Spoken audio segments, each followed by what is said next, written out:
어떤 마을에 온천과 냉천이 함께 솟아나는 신기한 곳이 있었습니다.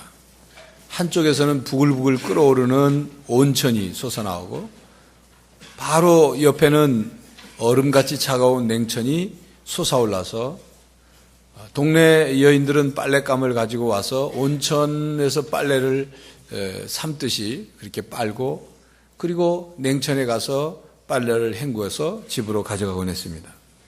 온천지대다 보니까 관광객이 그곳에 와본 관광객이 그 관광 안내를 하는 안내원에게 말했습니다. 여기 사람들은 찬물과 더운 물을 마음대로 쓸 수 있어서 참 좋겠네요. 그러자 안내원은 이렇게 대답했어요. 천만에요. 이 마을 사람들은 더운 물과 찬물이 나오는 것은 좋은데 왜 빨래 비누까지 안 나오느냐고 불평한답니다.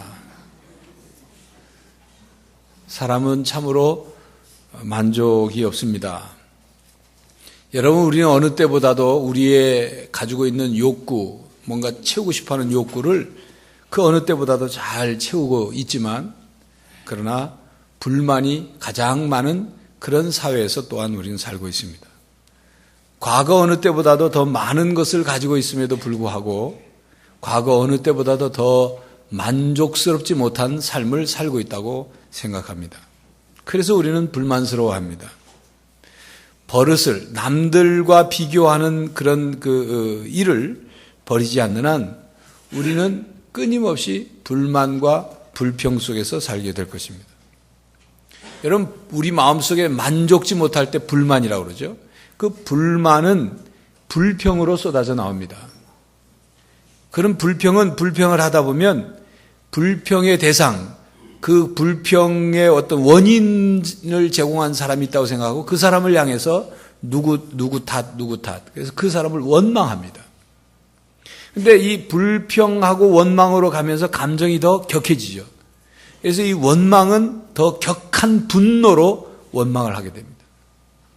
그런 격한 분노를 갖게 되면 그 원망의 대상자를 향해서 뭔가 증오심을 갖게 되고 자기를 이렇게 만든 것에 대해서 복수하고자 하는 복수심을 갖게 되죠. 그렇기 때문에 이 불만스러운 마음은 불평으로 그리고 또 더 큰 어떤 부정적인 감정으로 커집니다. 확대되는 것입니다. 여러분, 불평은 전염병은 아니지만 전염성이 강합니다. 만약 여러분이 불평을 잘하는 어떤 툴툴이와 함께 생활하고 있다면 여러분들도 머지않아 불평을 잘하는 사람으로 변해져 있을 것입니다. 불평은 그런 것입니다. 불평은 바퀴벌레와도 같습니다. 지구가 멸망해도 대한민국 아줌마와 바퀴벌레는 생존할 것이라 그렇게 말하지 않습니까? 바퀴벌레는 번식도 얼마나 잘하는지 얼마나 생존력이 강하고 끈질긴지 모릅니다. 우리가 인류 역사 속에서 지구가 멸망한다 할지라도 멸망하는 순간까지 끝까지 남아있을 것들 중에 하나는 불평일 겁니다. 사람의 타락한 인간의 본성에서부터 나오는 부정적인 감정에서 나오는 이 불평, 원망, 이것은 사람이 다 없어지잖아요. 이 타락한 인간의 본성이 본질적으로 해결되지 않는 한 끝까지 남아있을 거다, 그 말입니다. 우리가 불평을 안 하고 불평을 꾹 참는다는 것은 쉽지 않습니다. 사실 어려운 일이에요.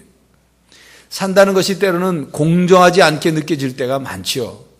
나는 정직하게, 나는 성실하게, 나는 정말 땀 흘리면서 애를 쓰면서 사는데 다른 사람들을 보니까 다른 사람들은 대충 적당히 살고 부정도 행하고 부당한 방법으로 돈을 벌어들이고 그리고 호화스럽게 거들먹거리면서 사는 것을 보면 속이 뒤집히죠. 그냥 못 봐주겠죠. 그래서 우리 마음속에 불만이 생깁니다. 이 세상이 공평치 않은 것 때문에 불평이 생긴다, 그 말입니다. 그런 불평을 쉽게 없앨 수 있습니까? 그걸 잘 누를 수 있겠습니까? 쉽지 않은 일이죠.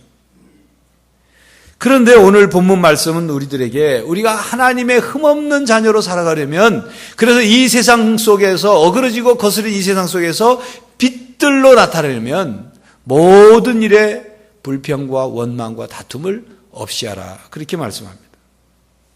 시편 37편은 표제는 그렇게 써 있지 않지만 불평하는 사람들을 위한 시편이라고 이름이 붙여질 정도로 불평을 주제로 그 시를 쓰고 있는데, 시편 37편 7절 8절에 보니까 여호와 앞에 잠잠하고 참고 기다리라. 자기 길이 형통하며 악한 꾀를 이루는 자 때문에 불평하지 말라.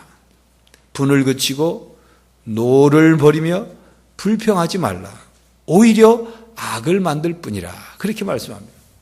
성경은 우리 자신을 위해서 불평하지 말라. 우리 자신의 유익을 위해서라도 불평하지 말라. 그렇게 말씀하고 있고, 그렇게 우리가 불평하는 것은 오히려 악을 만들 뿐이지 우리에게 아무런 도움이 되지 않는다. 오히려 하나님께 맡기고 참고 기다리고 인내하면 하나님이 선한 결과를 이룰 것이다. 그렇게 말씀합니다. 불평은 하나님께 죄를 짓는 것이기 때문에 불평하지 말라고 성경은 말씀합니다. 불평은 하나님께서 우리에게 주신 상황을 받아들이지 않는 죄를 범하는 것입니다. 조금 더 설명하면, 불평은 하나님께서 우리에게 어떤 환경과 어떤 상황을 주시는데, 허락해 주시는데, 그 상황을 하나님께서 주관하고 계신다는 사실을 믿지 못하기 때문에 불만스럽고 불평이 나오는 겁니다. 불평하는 태도 속에는 하나님께서 내 삶을 주관하고 계시고, 하나님이 내 삶을 주관하고 계시기 때문에 내가 겪고 있는 지금 불만스러움, 불평스러움, 마음에 안 드는 어려운 이 상황조차도 하나님께서 반드시 선한 역사로 이루실 것이다. 합력하여 선을 이루실 것이라는 믿음을 갖지 못하기 때문에 불만과 불평과 원망이 나오는 것입니다. 그러므로 하나님을 인정하지 않고 하나님을 믿지 못하고 하나님에 대해서 불만을 갖고 있기 때문에 그것이 죄라는 것이죠. 모든 것을 하나님께서 주관하신다는 사실을 우리는 믿어야 합니다. 이 신앙인들의 가장 중요한 신앙의 기초이고 중심입니다. 이 세상의 모든 것을 하나님이 주관하고 계시고, 이 세상에서 일어나는 모든 사건을 하나님이 다 알고 계실 뿐만 아니라, 이 세상은 종국적으로 하나님이 원하시는 목표대로, 목적대로, 뜻대로, 계획대로 나갈 것이라는 믿음을 가져야 합니다. 이 신앙의 중요한 중심이에요. 이런 믿음을 갖게 되면 내가 지금 겪고 있는 상황과 환경과 사건 속에서도 믿음으로 그것을 바라보게 되죠. 믿음으로 그것을 바라보게 되기 때문에 불평과 원망이 생겨나지만 그것을 없애고, 그것을 누르고, 그것을 제거하고 믿음의 눈으로 그것을 보게 되는 겁니다. 성경에 보면 툴툴쟁이, 투덜쟁이, 모세에게 탓을 돌리고 하나님께 탓을 돌리는, 그야말로 오늘 설교 제목처럼 툴툴탈탈했던 사람들 이야기가 나옵니다. 다름 아닌 이스라엘 백성들 얘기죠. 출애굽기 16장에 보면 그들이 애굽에서 놀라운 기적을 통해서 해방되고 홍해를 건넌 뒤에도 이스라엘 백성들이 광야에서 모세와 아론에게 원망을 합니다. 그들에게 애굽 땅에서 고기를 끓이던, 그 고기 까마 곁에 앉았을 때와 떡을 배불리 먹던 때에 차라리 죽었더라면 좋았을 것을 왜 모세와 아론에게 우리를 이 광야로 끌고 나와서 여기서 굶어 죽게 하느냐. 먹을 것 좀 달라. 불평하고 원망합니다. 그때 모세가 그들에게 말을 하죠. 하나님께서 저녁에는 너희에게 고기를 주어 먹이고 아침에는 떡으로 배불리실 것이다. 그런데 너희들이 지금 하는 원망은 우리들에게 하는 원망이 아니라 하나님을 향하여 하는 원망이다. 이렇게 말씀합니다. 그렇습니다. 불평하는 것은 하나님을 원망하는 것입니다. 하나님을 원망하는 것은 하나님을 비난하는 거죠. 하나님을 못 믿겠다. 하나님이 하는 일을 하나님 못마땅하다. 하나님이 하는 일이 믿음이 가지 않기 때문에 하나님은 비난받아 마땅하고, 그러니 나는 하나님을 원망합니다. 그겁니다. 그렇기 때문에 죄라는 말이에요. 하나님과 정면으로 대결하는 처지로 가는 겁니다.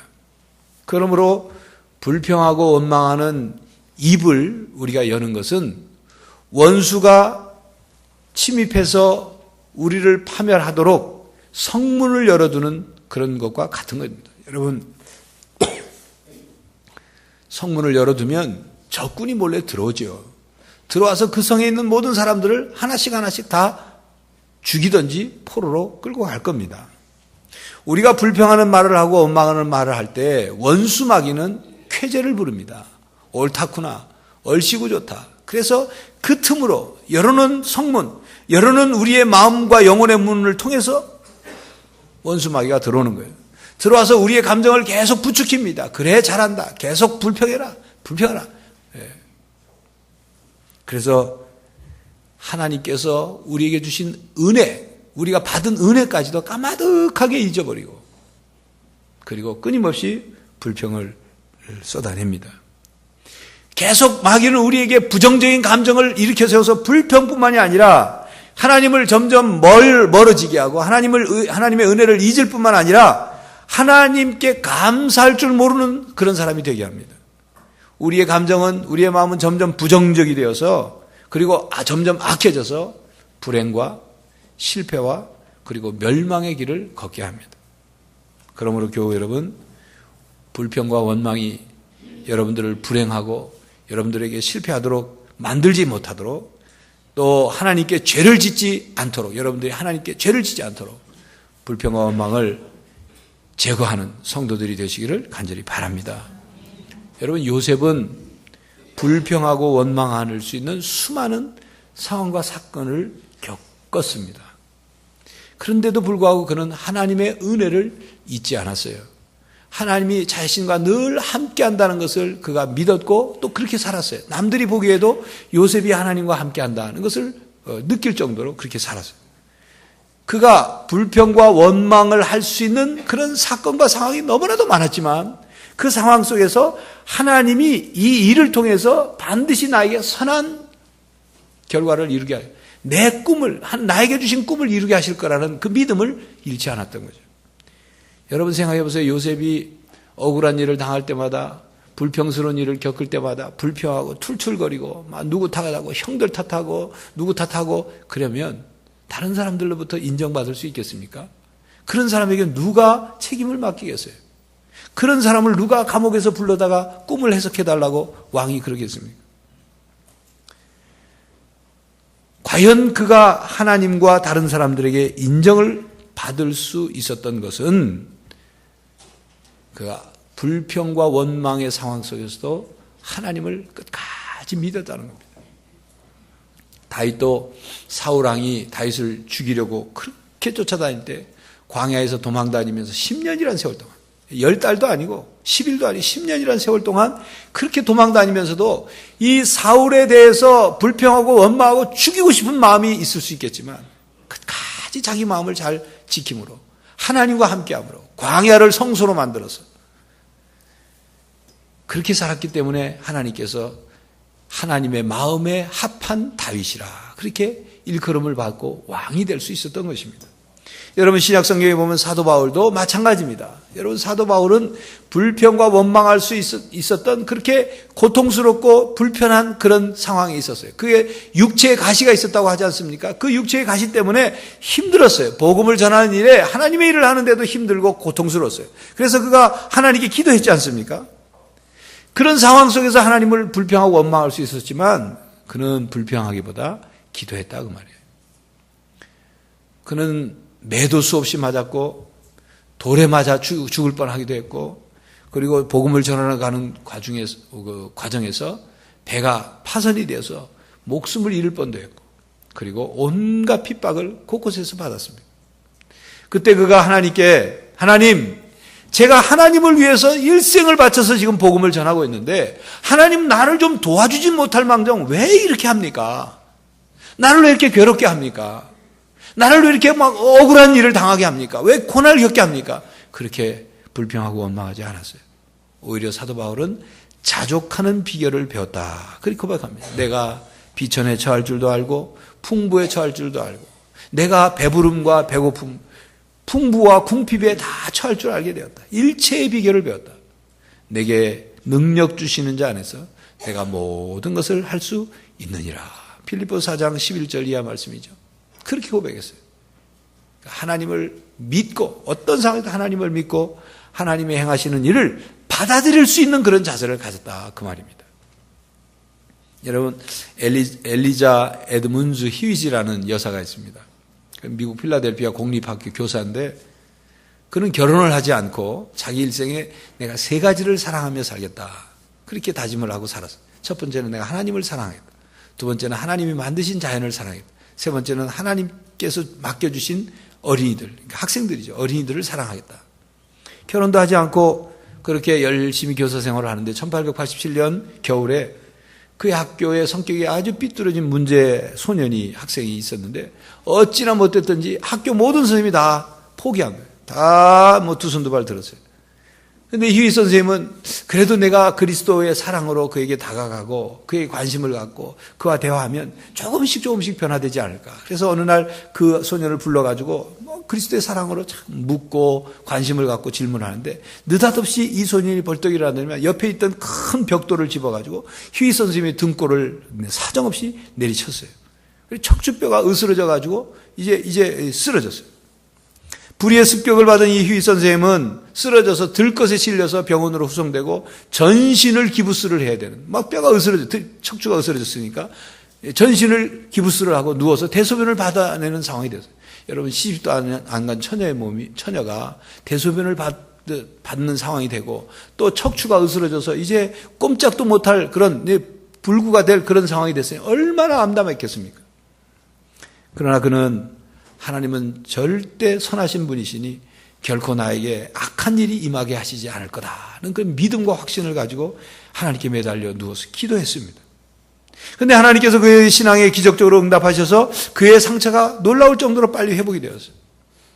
그러면서도 병원에 누워있으면서도 그런 누워있고 대소변을 받고 또 회복되는 그런 상황 속에서 그가 작사를 했어요.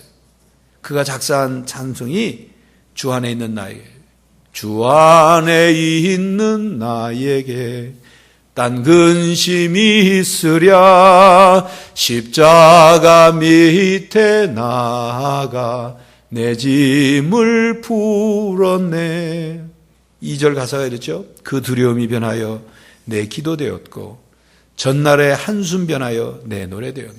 주님을 찬송하면서 할렐루야 할렐루야 내 앞길 멀고 험해도 나 주님만 따라가리. 그녀에게 기적은 계속 일어났습니다. 6개월이 되자 조금씩 움직일 수 있게 됐어요. 그래서 의사의 허락을 받아가지고 휠체어를 타고 병원 마당으로 나갔어요.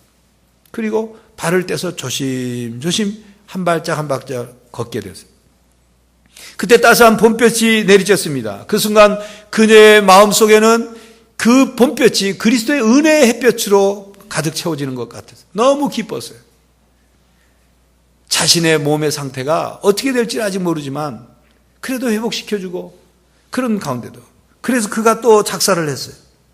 그 작사가 오늘 설교 후에 부를 찬송입니다. 내 영혼의 햇빛 비치니 주 영광 찬란해 이 세상 어떤 빛보다 이 빛 더 빛나네. 4절 내 영혼에 희락이 있고 큰 소망이 넘치네. 주 예수 복을 주시고 또 내려주시네.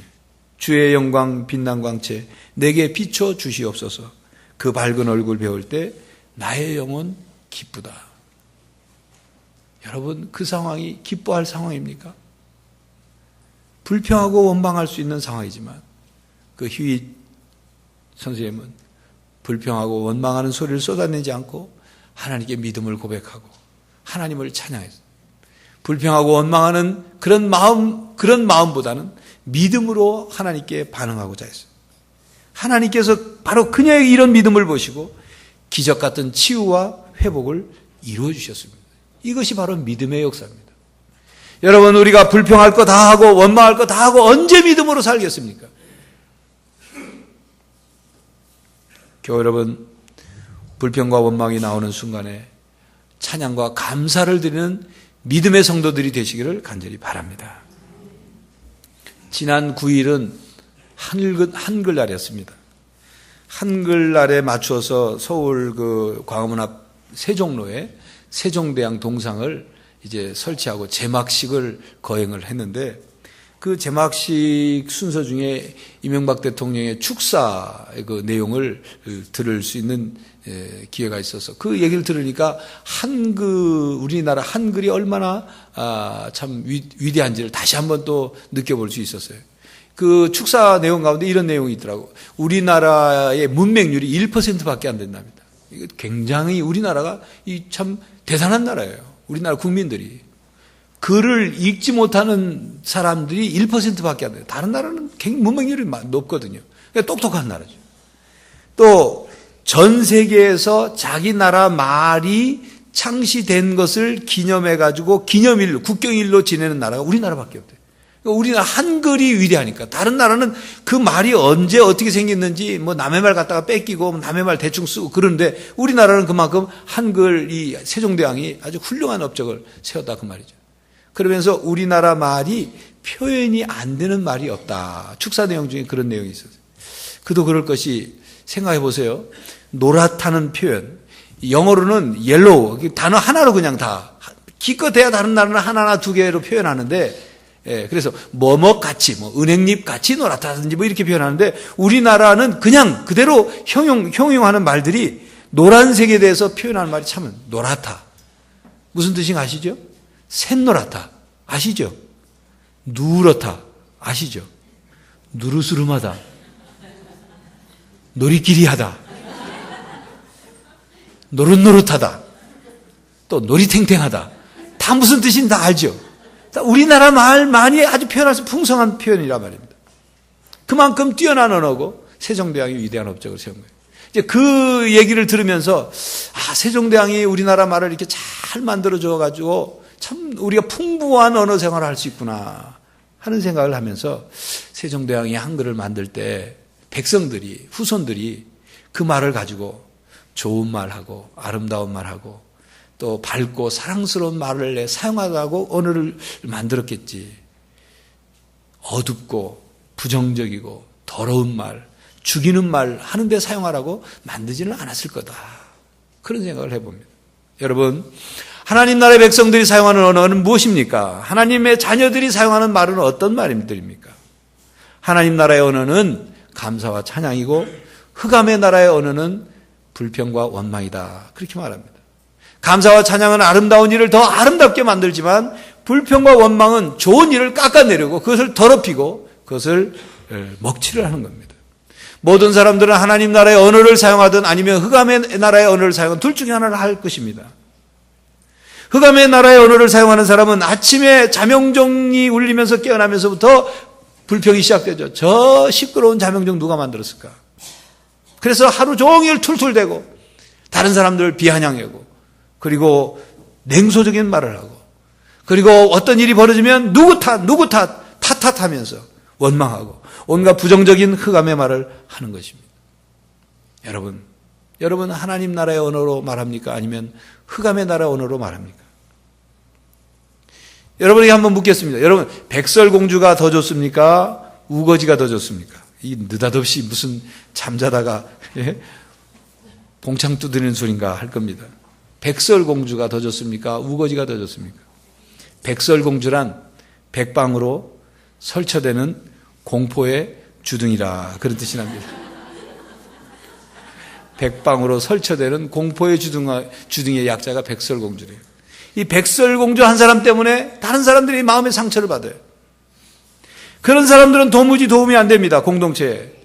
그 사람의 입에서 나오는 온갖 부정적인 말은 불평과 원망과 험담과 비난과 더러운 말과 죽이는 말만 나오는 거예요. 그런 사람들을 가까이 해서는 안 됩니다. 그런 사람들이 되어서는 안 됩니다. 그런 사람들의 말을 자꾸 듣다 보면 그게 전염이 돼서 우리도 그런 말을 하게 되는 거예요. 근데 우거지란 뭐냐? 우거지는 좀 수수한 거죠. 근데 우거지의 뜻은 우아하고 거룩하고 지성미가 넘치는 사람이다. 그런 우거지 같은 사람은 긍정적입니다. 겸손합니다. 온유합니다. 다른 사람들의 마음을 기분을 좋게 합니다. 그런 사람들은 늘 가까이 하고 싶어야 돼요. 우리가 바로 그런 사람이 돼야 돼요. 여러분, 불평하고 원망하는 말은 절대로 부드럽거나 예쁘거나 교양 있거나 듣기 좋게 말하는 법이 없습니다. 불평하고 원망하는 감정은 부정적인 감정이기 때문에 그 감정을 통해서 쏟아내는 건 반드시 거칠고 더럽고 몰상식하고 악하게 말하게 되기 때문에. 그런데 여러분, 그 말을 우리가 그런 말을 쏟아낼 때 그 말을 하나님이 듣고 계시다는 것을 기억해야 합니다. 그리고 하나님이 그 들으신 대로 이루신다는 것 또한 우리가 기억해야 합니다.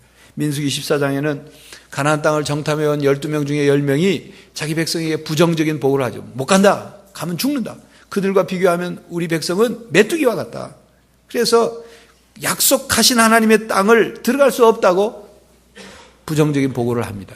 그러자 이스라엘 백성들이 막 난리가 나죠. 그래서 민수기 14장 1절 이하에 보면 온 회중이 소리를 높여 부르짖으며 백성이 밤새도록 통곡하였더라. 이스라엘 자손이 다 모세와 아론을 원망하며 온 회중이 그들에게 이르되 우리가 애굽 땅에서 죽었거나 이 광야에서 죽었으면 좋았을 것을 어찌하여 여호와가 우리를 그 땅으로 인도하여 칼에 쓰러져 죽게 하려 하는가. 우리 처자가 사로잡히니 애굽으로 돌아가는 것이 낫지 아니하랴. 10명의 보고자가 퍼뜨린 이 불평스러운 보고가 사람들에게 불만의 씨를 뿌리고 원망의 아우성소리를 내게 했습니다. 그래서 이렇게 반응하는 이스라엘 백성들에게 민수기 14장 11절에는 여호와께서 모세에게 이르시되 이 백성이 어느 때까지 나를 멸시하겠느냐. 내가 그들 중에 많은 이적을 행하였으나 어느 때까지 나를 믿지 않겠느냐. 이렇게 말씀합니다. 그렇죠. 불평과 원망은 하나님을 멸시하는 것이고 하나님을 믿지 않는 일이죠. 그러면서 26절에 하나님께서 말씀하십니다. 나를 원망하는 악한 사람들에게 내가 언제까지 참으랴. 너희 말이 내 귀에 들린 대로 그대로 이루어주겠다. 이게 무슨 뜻입니까? 광야에서 죽고 싶다고 했죠. 그들이 그랬거든요. 우리가 애굽 땅에서 죽었거나 이 광야에서 죽었으면 좋았을 것을. 너희들이 광야에서 죽고 싶다고 말했지. 너희들의 시체가 광야에 엎드러질 것이다. 그 말씀 그대로 하나님의 귀에 들린 그대로 출애굽에서 나온 그 세대의 사람들은 다 광야에서 죽었습니다. 약속의 땅에 들어가지 못했어요. 교회 여러분, 우리가 불평하고 원망하는 소리를 하나님이 들으시고 우리가 한 그대로 우리에게 이루어지지 않도록 우리 안에 불평과 원망을 없애는, 제거하는 성도들이 되시기를 바랍니다. 여러분, 가정 안에서, 교회 안에서 불평과 원망을 없이 해야 합니다. 그래야 흠없고 순전해서 어그러지고 거스러지는 세대 속에서 빛의 자녀들로 드러나요. 빛날 수 있다, 그 말이에요.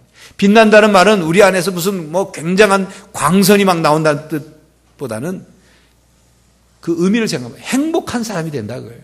우리가 행복하고 즐겁고 기쁘게 살면 우리 안에서 빛이 나는 것처럼 환해지는 거죠. 하늘나라의 천사들이 행정착오로 어떤 남자를 때가 안 됐는데 불러가지고 하늘나라에 죽게 됐어요. 그래서 하늘나라에 불려갔어요. 그런데 이윽고 그 명단을 확인하면서 천사들의 실수였다는 것이 드러나자 다시 세상으로 보내주게 됐는데 천사들이 미안하니까, 불렀다가 미안하니까 이 남자에게 한 가지 소원을 들어줄 테니까 얘기해봐라. 그러면 그 소원을 들어서 세상에 내가 살게 해주겠다. 그 남자가 자기 소원을 말했습니다. 내 소원은 함께 살던 마누라 말고 예쁘고 착하고 요리 잘하고 지혜롭고 낮에는 살림 잘하고 밤에는 요부이고 밖에서는 활동적이고 집안에서는 남편에게 순종적이고 자녀들에게는 가정교사처럼 공부도 잘 가르치고 이웃 사람들하고는 사이좋게 지내고 시부모들을 잘 지극정성으로 하고 시누이하고 관계도 잘 갖는 그런 여자와 결혼해서 살게 해주십시오. 그렇게 말을 했습니다. 그랬더니 그 말을 들은 천사가 하는 말이, 아니 이 사람아, 그런 여자가 있으면 내가 결혼해서 살지, 그러더래요. 무슨 말입니까? 그런 완벽한 아내는 없습니다. 완벽한 아내가 없듯이 완벽한 남편도 없습니다. 남편에 대해서 불평하지 마십시오. 있을 때 잘하세요. 당신 남편이니까 당신 같은 아내와 결혼해서 사는 거예요.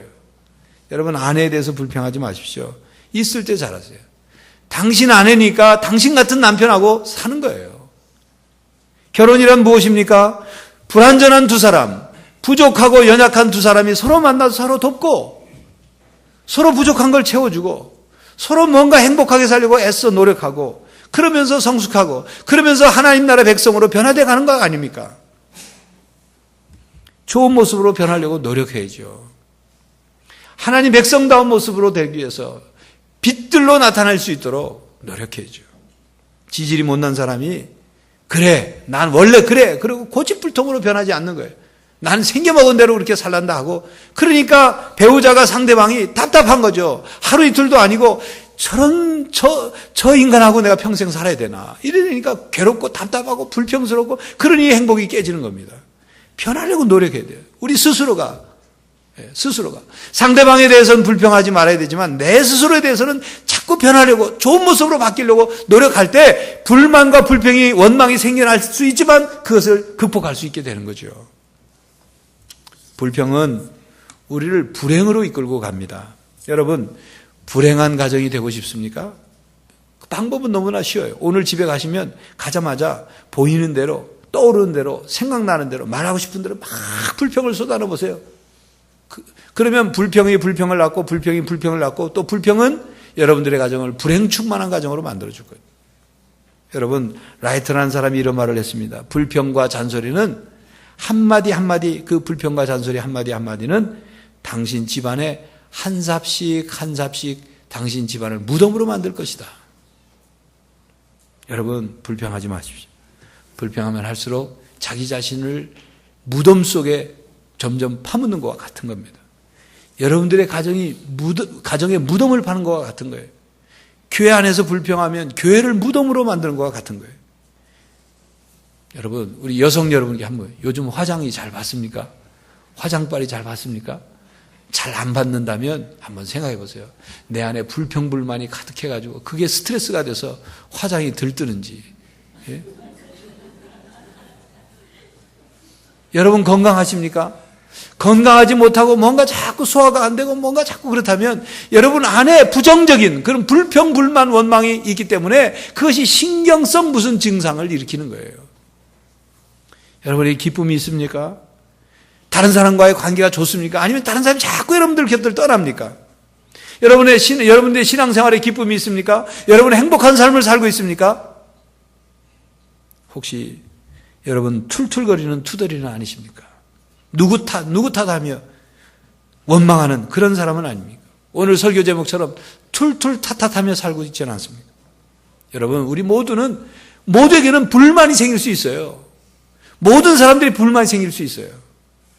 우리 자기 자신의 영적인 성숙과 인격에 대해서 불만스러운 거 있어야 성장이 되는 거예요. 발전이 돼요. 이걸 우린 거룩한 불만이라 그래요. 그런데 나 자신뿐만이 아니라 다른 사람들에게 좋지 않은 부정적인 영향을 끼치고 하나님께 죄를 짓는 그런 죄악된 불만, 죄악된 불평, 죄악된 원망을 하는 것은 우리가 없애야 된다 그 말입니다. 그리고 그것을 없애고 그 자리에 믿음과 감사와 찬양을 채워야 하는 것입니다. 어떤 상황에서도 하나님을 믿고 하나님께 도움을 구하면서 하나님께서 나에게 허락해 주신 이 상황 속에서 모든 것을 합력해서 하나님이 반드시 선을 이루실 거라는 믿음을 가지고 이 땅의 삶을 승리하고 행복한 삶, 빛들로 나타나는 성도들이 되시기를 간절히 바랍니다. 기도하겠습니다. 하나님, 살아가면서 만족스럽지 못하고 불평스럽고 원망스러운 일들이 한두 가지가 아닙니다.